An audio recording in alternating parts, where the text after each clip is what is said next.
Hello বন্ধুরা, Bengali spice চ্যানেলে তোমাদের সবাইকে স্বাগত জানাই। যে কোনো শুভ কাজেই পায়েসটা ভীষণই জরুরি একটা খাবার। তো আজকে আমি সেই পায়েসই তৈরি করেছি ভীষণ সহজভাবে আর কম সময়ে।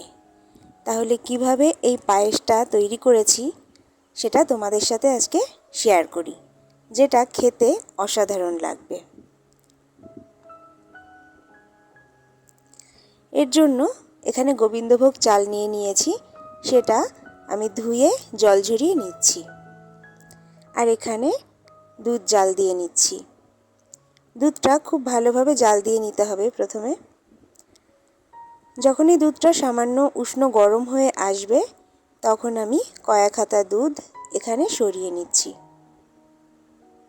সেটা কি করব সেটা পরে দেখাচ্ছি। উষ্ণ অবস্থায় কয়েক হাতা দুধ সরানোর পরে বাকি দুধটাকে খুব ভালোভাবে জাল দিয়ে নিতে হবে। মিডিয়াম ফ্লেমে দুধটাকে এখানে জাল দিচ্ছি। দুধটাকে একটু ঘন ঘন নাড়তে হবে যাতে উতলে না পড়ে অথবা নিচে লেগে না যায়। আর এদিকে গোবিন্দভোগ চালে আমি মাখিয়ে নিচ্ছি কিছুটা ঘি।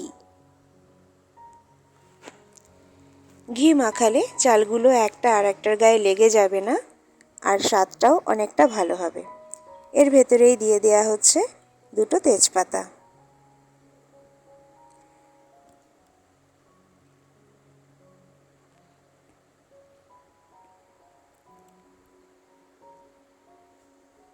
চালে ঘি মাখানো হয়ে গেছে।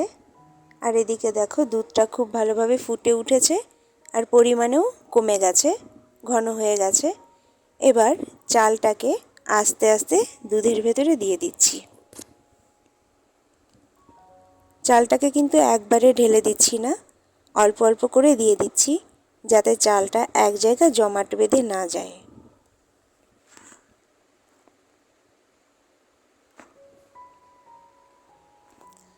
চালটা দেওয়ার পরে হাতার সাহায্যে নেড়ে দিচ্ছি। এবার যে দুধটা সরিয়ে রেখেছিলাম তার ভেতরে আমি কিছুটা আমল দুধ মিশিয়ে দিচ্ছি। এই আমল দুধটা দেওয়ার জন্য পায়েসের ঘনত্ব, টেক্সচার আর স্বাদ তিনটেই দারুণ হবে। এবার আমি পায়েসের ভেতরে ওই মেশানো আমল দুধটা দিয়ে দিচ্ছি।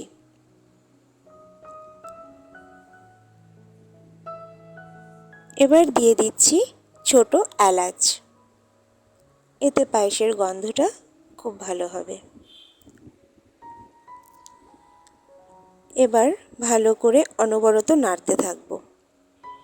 এখানে আমি চাল আর দুধের পরিমাণটা যে হিসেবে নিয়েছি, প্রতি 1 লিটার দুধের জন্য 50 গ্রাম গোবিন্দভোগ চাল নিয়েছি। তোমরা এই পরিমাণটা সামান্য কম বা বেশি করে নিতে পারো।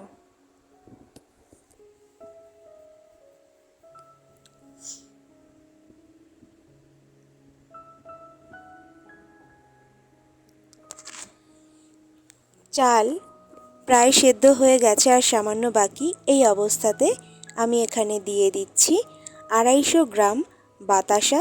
আমি এখানে গুড়ের বাতাসা ব্যবহার করছি। আর 250 গ্রাম চিনি। তবে চিনিটা যখন দিয়েছি তখন ক্যামেরাতে সেটা ওঠেনি বা বোঝা যায়নি, তো তোমরা সেটা বুঝে নিও। 250 গ্রাম গুড়ের বাতাসা আর 250 গ্রাম চিনি দেওয়া হয়েছে। যারা পারফেক্ট মিষ্টি খেতে পছন্দ করে তাদের জন্য এই মাপটা। তোমরা যদি এর থেকে কম মিষ্টি খাও তো তোমরা অবশ্যই কম করে দেবে, আর বেশি খেলে আরও বেশি করে দিতে পারো।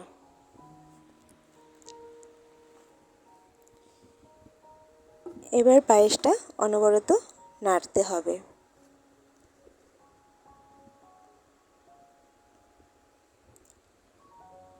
ভিডিওটা যদি তোমাদের ভালো লাগে তাহলে লাইক, কমেন্ট, শেয়ার করো আর সাবস্ক্রাইব করে চ্যানেলের পাশে থেকো।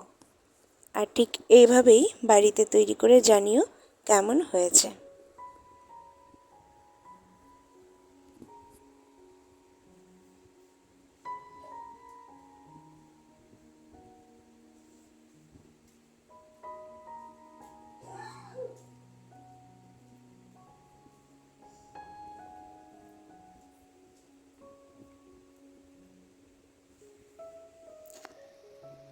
পায়েস প্রায় শেষের পর্যায়ে।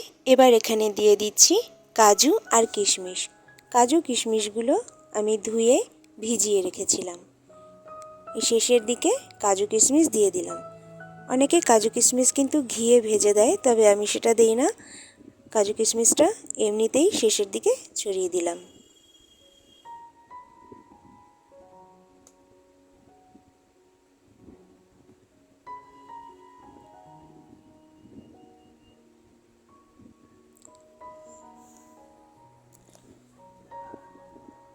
আমার পায়েস রান্না কমপ্লিট হয়ে গেল। তাহলে আজকের ভিডিও এই পর্যন্তই। দেখা হবে পরের ভিডিওতে।